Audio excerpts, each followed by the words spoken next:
Hey guys, so welcome back to the MC Beauty Brand channel where we talk all things skincare, self-care, and self-confidence. If you are new to my channel, my name is Megan. I am the owner and founder of MC Beauty Brand. MC Beauty Brand is a self-care brand that empowers and equips women to start their journey to self-care. So today, I want to talk a little bit about how to kind of build an effective self-care plan.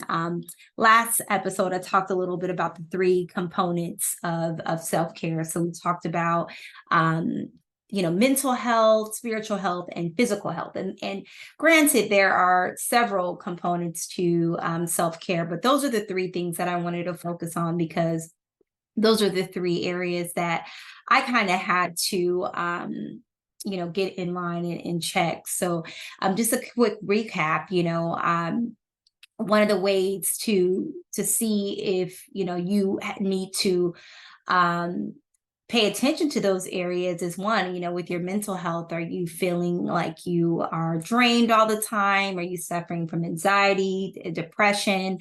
With your spiritual health, are you feeling lost? Are you feeling like you have no purpose or no direction in life? And obviously with your physical health, are you dealing with any underlying health issues, obesity, and things of that nature? And so today, I just want to talk about how to kind of create an effective self-care plan. So anytime you are building a plan, you have to start off by assessing what your needs are. So, and we kind of did that in the last episode. So if one of those three areas are out of whack, then you know that we need to focus on those things, right? So in that case, figuring out which component of self-care are you suffering the most? Is it your mental health? Is it your spiritual health? Is it your physical health? One way to assess that is, how are you feeling mentally? We talked about this. Are you feeling drained? Are you feeling anxious? Are you feeling depressed? Are you feeling like you need to rest? And then kind of just starting from there. And I'll give you an example of how I created the plan. For me, I suffered a lot from my mental health. Um, balancing working full time, being a mom, being a wife, and having a business, like it is a lot. It's a lot. And at times it can take a toll on you because you're just going and going and going and not really taking the time to rest or taking the time for yourself. So one of the plans that I had to put in was, and it's simple, but it's really hard when we're trying to balance everything. And as women, we try to do so much. We think we're superwoman, but at the end of the day, we're human. So one of the things that I did was, first and foremost, I assessed, okay, what's my schedule like? How much am I working? What could wait? What can I delegate? But one of the things that I noticed was I never took breaks. It was like I would go from one thing to the next thing to the next thing. And subconsciously in my mind, I felt like I didn't deserve a break. I was working so much at my job and I didn't feel like I was producing, or I didn't feel like I reached a goal that I needed to reach. So I just kept working, which obviously is not healthy because you're literally running on fumes. And that's what I was running on fumes. And so I noticed I didn't incorporate breaks. So what I did was I looked at my Outlook schedule and I said, you know what? I'm incorporating 3 breaks or however many breaks I need throughout the day. So that way I could, start to feel better. So, taking a lunch break, not having lunch at my desk, or using my, or scrolling through Instagram or Facebook, really spending that time just eating my lunch and just sitting. One of the other things that I had to learn was, even when I am taking breaks, mentally not thinking about my next task, like really being present in the moment. And you have to kind of discipline yourself in order to do that. But, being present in the moment while I'm eating. So really being intentional about those breaks. So, having the lunch, being present in the moment. I also would take my dog for a walk. So in that time, that'll be my time as well. And so, like I mentioned, no phone or doing anything that will make me think about my meetings or whatnot.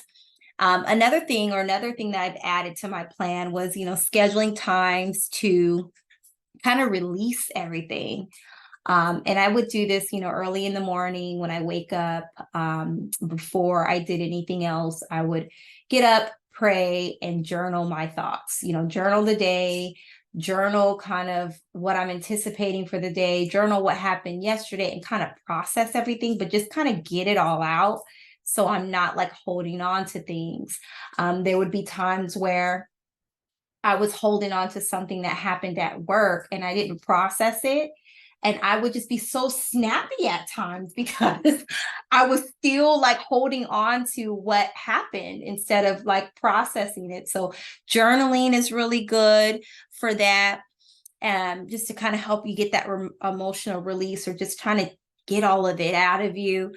And then also, obviously scheduling rest days. So my rest days would be like Fridays. I don't do anything. I barely would, work a lot.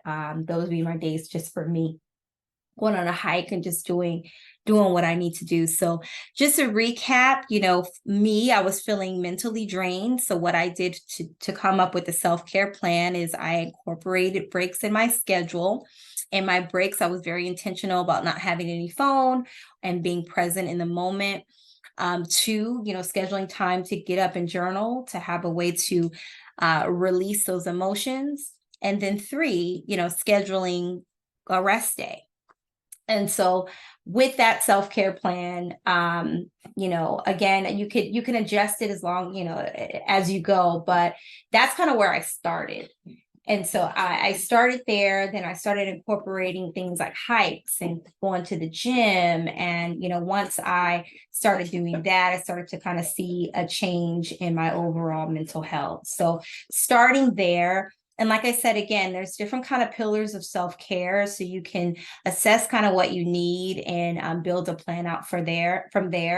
And I would suggest, this plan not be super elaborate, start off with 3 goals that you would like to accomplish.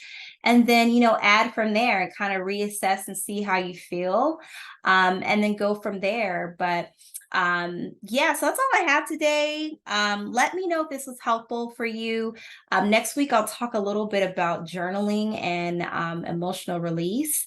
But let me know if this was helpful. If you have a self-care plan that you currently use, let me know in the comments. Is this something that you like? And just let us know. So have a good day. We'll talk to you next time. Thank you. Bye.